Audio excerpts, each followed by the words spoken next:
Good morning, everyone. At today's breakfast, in addition to announcing the top 5 finalists in various categories, the Fragrance Foundation will once again announce and honor the FiFi Award winners in 2 categories. We will salute the winners of the Editorial Excellence in Fragrance Coverage, that's for Women's Scent Feature, Women's Scent Bite, and Men's Feature, and also the Technological Breakthrough of the Year. And the winners of these categories will also be acknowledged on stage at the FiFi Awards on May 20th. And the presentation of these awards will be at the end of this breakfast. They'll be the grand finale. Also, I want to mention that FiFi Award ceremonies were held in France, Italy, and the UK this past month. Germany's event is being held tomorrow evening in Berlin. Someone called me the other day and said, I have this date, April 26th, Saturday, for the German Awards. Is that correct? I said, that's correct. They all go to Berlin and they party into the wee hours of the morning, so Saturday is perfect for them. You can find the information on the finalists and winners in each of these countries on the Foundation's website, fragrance.org. To get things started this morning, I would like to announce the one category, that is the 8 nominees for the Fragrance Hall of Fame. And the Fragrance Hall of Fame category recognizes a fragrance that has been on the market for 15 or more years. To be eligible to appear on the FiFi ballot, companies were required to submit materials. This isn't on your checklist. Companies were required to submit materials to support the marketing strategies which helped the fragrance achieve continuing awareness and success in 2007. The following were approved by the Board of Directors and will appear on the second ballot, and they are Annick Goutal, Eau d'Adrian, Gary Farm Limited, Aromatics Elixir, Clinique, Imari, Avon Products, Inc., Issey Miyake, Lotus Sea, Beauté Prestige International, Stetson, Coty, Tova Signature, Tova Beverly Hills, QVC, Tresor, Lancôme, and White Diamonds, Elizabeth Taylor, Elizabeth Arden, Inc. I hope that all of you had the chance to look at the display of all of the Fragrance Hall of Fame nominees, which were featured in the reception area this morning. And if you didn't get a chance to look at them prior to the breakfast, please take a look on your way out, because they will be on the second ballot and you have to decide which one you want to vote for. And a special thanks to George Dano of George Dano Graphic Design for arranging that special display. And now, to begin this morning's presentation, I would like to introduce our host for this morning's awards ceremony, Lauren Glassberg. After spending 7 years in television news around the country, Lauren finally made it back to New York in 1999. She joined WABC TV Eyewitness News in March 2000. She grew up in New York City and is thrilled to be covering the place she knows and loves. Lauren graduated from Northwestern University's Middle School of Journalism and soon after landed her first television job in Akron, Ohio.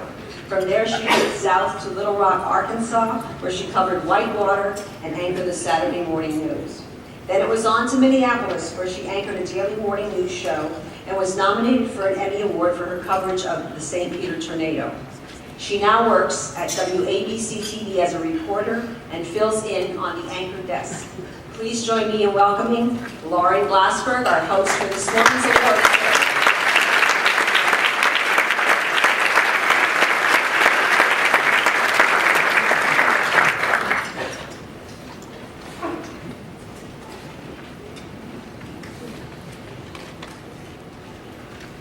I don't cover tornadoes anymore.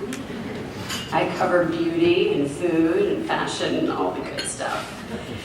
Thank you, Mary Ellen, and thank you, Rochelle and the Fragrance Foundation for asking me to host today's ceremony. On a personal note, I think it's fair to say that fragrance has a way with me. I remember buying Charlie perfume when I was 7, charging it to our house account at the drugstore downstairs and giving it to my mother for Mother's Day. The first scent I bought for myself was Anais. I had no idea how to pronounce it, but that's what all the girls were getting. When I was a little bit older, I bought Camp Beverly Hills. By 17, I was desperate for a bottle of opium, much like a drug fiend, didn't know what opium was, other than the perfume. I remember being obsessed by obsession. In college, I sent my boyfriend searching for a bottle of Boucheron. My dog's name is Coco. I might be the only only person who enjoys spending time in the airport at the duty-free shop. I spritz away, hoping to transport myself to another place faster than the plane will. Undoubtedly it does. And I won't tell you what I'm wearing today because I don't want to play favorites. But thanks to all of you, I think I've managed to smell pretty darn good over the years. A quick note before we begin. In order to determine the finalists and winners, we've had plenty of panels and judging, and ballots have been tabulated by the Foundation's accounting firm, Sperduto, Spector & Company, and that applies to all of our nominees going forward. And now let's get started. We begin by announcing the top nominees for Retailer of the Year, and to do that, we welcome Lori Monaco, Vice President of Client Development and Product Development for NPD Beauty.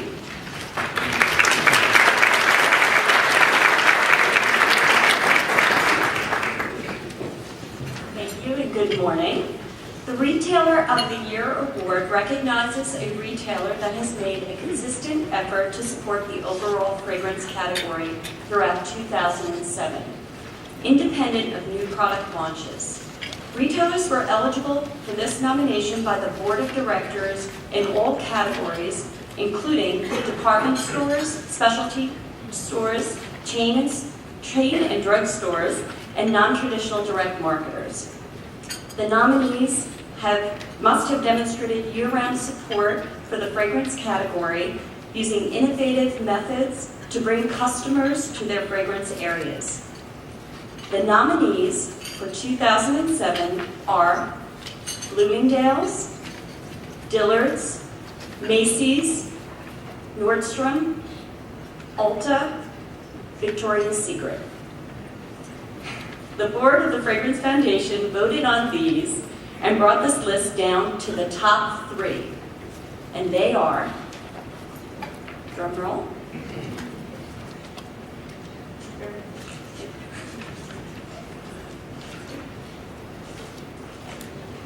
see, I don't get to see this in advance, so.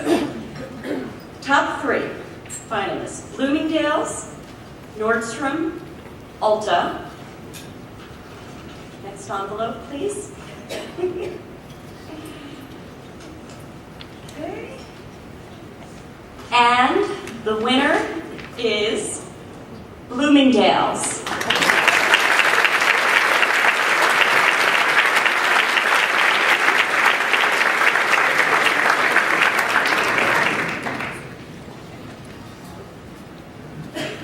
We want to mention that Bloomingdale's will be honored at the FiFi Awards. As you might imagine, our judges have been busy sniffing, inhaling, smelling, and luxuriating in order to determine the best in a number of categories, and they are Bath and Body Line, Interior Scent Collection, Best Packaging, Best National Advertising Campaign, Print and Television. Last month, the top 10 finalists in each category were announced, and now we're down to 5, all of whom will receive a FiFi certificate in recognition of their accomplishments. And I'm going to get a little help in announcing the finalists from the sponsors of this event. First off, please welcome Annie Klein, President of KX Associates, representing FlexPack.